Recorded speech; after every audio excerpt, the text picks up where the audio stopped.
Hey guys, welcome to P&H Lawn Care's YouTube channel. If you've never been here before, if you're a subscriber or been here before, thanks for coming back. Doing a project today. Mowing's about to be in full swing.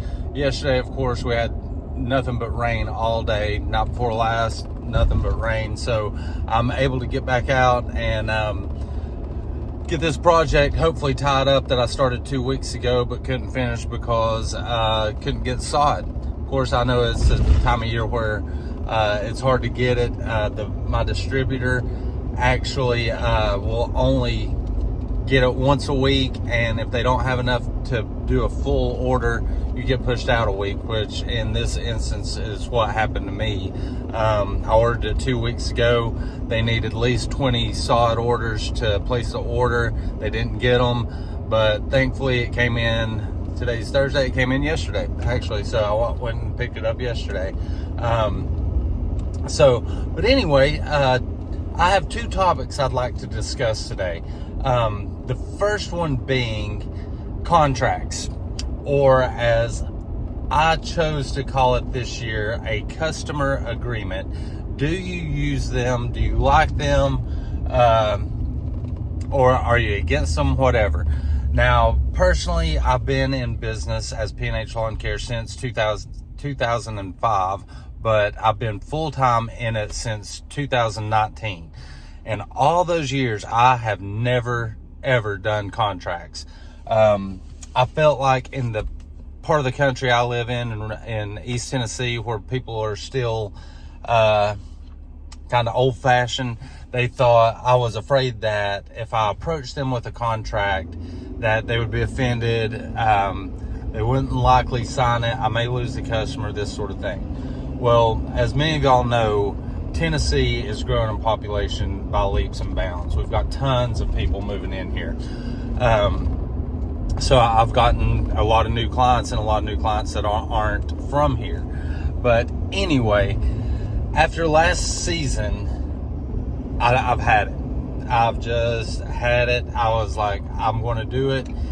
And my fear of I may lose clients if I do these contracts, I came to the realization that the ones that don't want to agree to the contract, or again, as I chose my verbiage, customer agreement, because that just kind of softens the blow and doesn't feel like they're entering into something. I just want them to read it, acknowledge it, and if they agree to it, then we're good for the year. So, and my fear that people would not be open to these agreements or I'd lose them, it turns out that's exactly what I wanted to happen. If they don't agree to what I've laid out and my stipulations, what I expect from them as a customer and what they should expect from me as a service provider, then I really don't want them. That pretty much boils it down. So I had to turn my way of looking at things around. If they don't want to agree to it and don't see it as reasonable, because I wasn't outlandish in my contracts, and I'll be honest with y'all, there's tons and tons of free templates out there. I borrowed some from each of them, what I liked, and I added my own that I couldn't find, like dog poop. I could not find a contract template anywhere that dealt with excessive pet waste in a yard. So I just came up with my own verbiage myself. But like I was saying, if they don't want to agree to it, think it's outlandish or whatever, it's probably not the kind of customer I want anyway. And last year, I got too many customers, and I really want quality over quantity. Ones that want me to be a full service provider and not go elsewhere for things like trimming bushes, mulch jobs. That I don't want to just be their mow guy. I don't want other lawn care companies showing up at my customer's house to do things that I provide service for. So, long story short, it weeded out the ones that I thought it would weed out, and this is what I really, really like about it. So I've got, of course, everybody's phone's ringing off the hook right now because they have new, have customers needing lawn care that aren't using the people they were using last year, or they're new to the area, whatever reason. But anyway, this customer agreement has actually cut down on my estimate times, because what I do whenever I get the call, okay, sure, what's your address, what's your email, telephone number, blah, blah, blah, all the normal questions, I'll come by and I'll leave you the information. That's how I'm wording it. I'll leave you the information for P&H Lawn Care. And what I do, I have their name filled in, the address of their house, the price per service, and then the agreements. Then I'm sure all of y'all have had this. Hey, do you care to come by and talk to me about my yard? Maybe we can work something out. Pay attention to that. Maybe we can work something out. That should be a flag, a red flag, 50 feet by 50 feet. Run. If they want to work something out, that is not your type of client. So anyway, these conversations whenever I go out to give an estimate have been cut and nil. I'll swing by. I can either email you the information, or I will leave you the information at a designated place that you'd like to leave it for. I'll leave the customer agreement with all the price filled out, their information and all that, and that's it. Either I hear back from them and they like it, which has happened 3 times already, and they don't agree with it for whatever reason. I don't know, because I haven't heard back from them. I've emailed 2 out, didn't hear a word. And I kind of thought on those 2 that I didn't hear a word about or back from, that is how it would go, because both of those potential clients that I left the information for or emailed the information for, come by and see what we can work out. Well, you know what that's going to mean. It doesn't need it every week. It doesn't grow that fast. I really can't afford to have you come out and mow every week. Whatever the excuse is. This contract has made my life this year so much easier whenever it comes to giving new estimates and obtaining new clients. I actually went out yesterday and did an estimate for a guy, super nice gentleman, and whenever we got through with the conversation, he goes, yeah, sounds great. Do you have a contract or something you'd like me to sign? Boom, look at that. Amazing. So I was just blown away that I got that kind of reception. I was like, as a matter of fact, I do, but it's a customer agreement, not a contract, if you'd like to look it over. Left it with him. 5:30, 6 o'clock yesterday evening, I get a text message, looked over the contract, looks great. I'll look forward to seeing you next week and having a great season. So that's how I feel about contracts now. My attitude over the several years that I've been in business has completely changed. It has made my life easier. It has weeded out the customers that I didn't want anyway, and that also eliminates me having to say, Mr. and Mrs. Smith, I can no longer service your property for whatever reason to soften the blow to where they weren't offended. Now I don't have to do it. Send out the contract. You don't like it? Bye-bye. So, like I said, I was against doing them, but I'm so happy I did so far. So let's see how the rest of the season goes. Now let's hop out and get this job done that I've been trying to have wrapped up for 2 weeks, and I'll show you all it, okay? Okay, so what I did, had a pallet of sod in the back of the truck, went ahead and staged it here. And then I had to go get a load of topsoil. Of course, straw got seed in the truck. And if y'all follow me on Instagram or Facebook, she had a plumber come run a water line, and it was so filled with rock and everything, you can see there, that I had to undo everything that they did. So I'm gonna put some fresh topsoil over that, smooth it out real good, sow it and seed it. So that's the project that I'm trying to get done.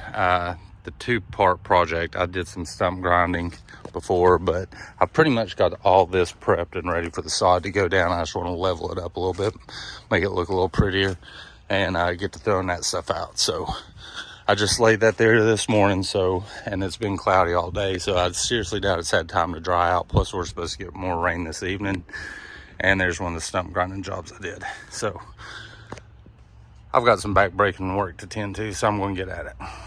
All right, let's take a look at it here.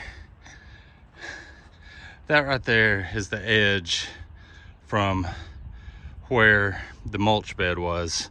And then I just filled it in with sod, as y'all saw before. So you're going to have that little line down through there, but it's even.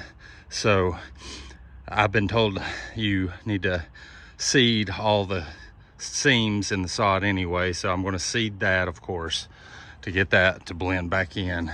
That's the separation from the existing grass and the sod. And then we got it up through there. Same thing here. That's actually sod right up through there.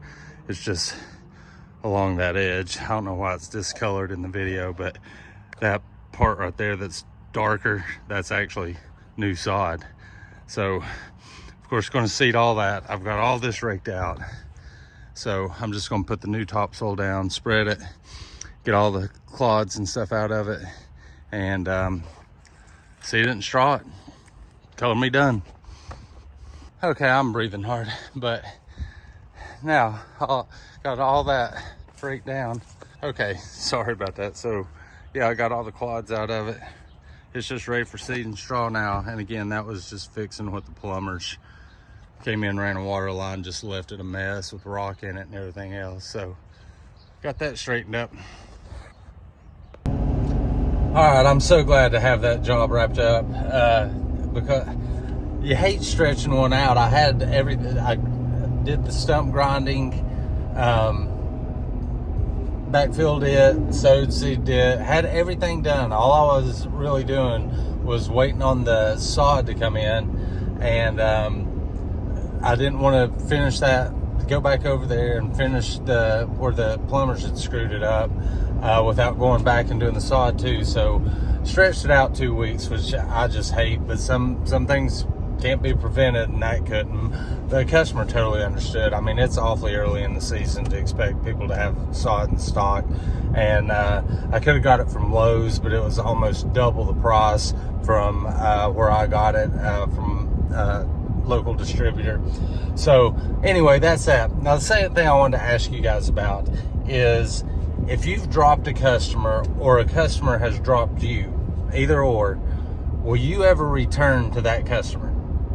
Now, it's something to think about. So, obviously, if they've dropped you or if you've dropped them, there's 9 times out of 10, there's some reason why. Now, 1 out of 10 times, it could be that it was amicable, or they just couldn't afford to do it, or there's someplace in their life that, hey, I'm sorry, I don't want to drop you, but this situation presented itself. Would you be open to come back? Stuff like that. I understand that type of thing happens. What I'm talking about is, if you have told a customer, that's it, thanks for your business, but I'm no longer going to be able to service your property, and they reach back out to you, ask you to reconsider coming back and giving them another chance, or if they've dropped you and then they come back and say, well, I went with that other guy, and I probably shouldn't have. Now, I've asked this question before, and I've got the comment, yeah, they went with the cheaper guy and they came back. Yeah, I'll come back and do it, but now the price was 50, now it's going to be 70 for me to come back to you. I'm not asking for the funny stuff like that. If you dropped a customer, would you reconsider going back to them? That's essentially it. Or like I said, vice versa. They dropped you and now they want you back. Would you go back? Just out of curiosity. Because, of course, I wouldn't be asking this if it hadn't happened. I'm not going to say whether I got dropped or I dropped, because other people watch my videos, guys. So I know what I did. I want to hear y'all y'all's thoughts on what you would do if you're like, heck no, I'm not going back. Why would I go back through something I prayed to God to get me out of and then go back to it? Or, hey, they burnt me once, why am I going to give them another chance to burn me again? I understand both those. So yeah, drop some comments on there. The guys that follow my channel regularly, y'all like to get some banner going. So anyway, guys, I hope everybody's back grinding. I know I'm full head of steam, full-blown mowing next week. The cleanup jobs like that are still coming in, and it's just great to be back with a full load work schedule all day, every day. I hope the same's going for you guys. Like I said, if this is y'all's first time seeing the channel, be sure to like, hit that thumbs up, and it'd be great if you subscribe. Follow me on Instagram and Facebook. Also go and check out echomeansbusiness.com. Y'all know I'm a Echo Means Business User Advisory Group member, so go give echomeansbusiness.com a look. There's tons of pro tips on there. So I'll be seeing a lot of you guys here coming up, so stay safe out there and go get it. Have a good one.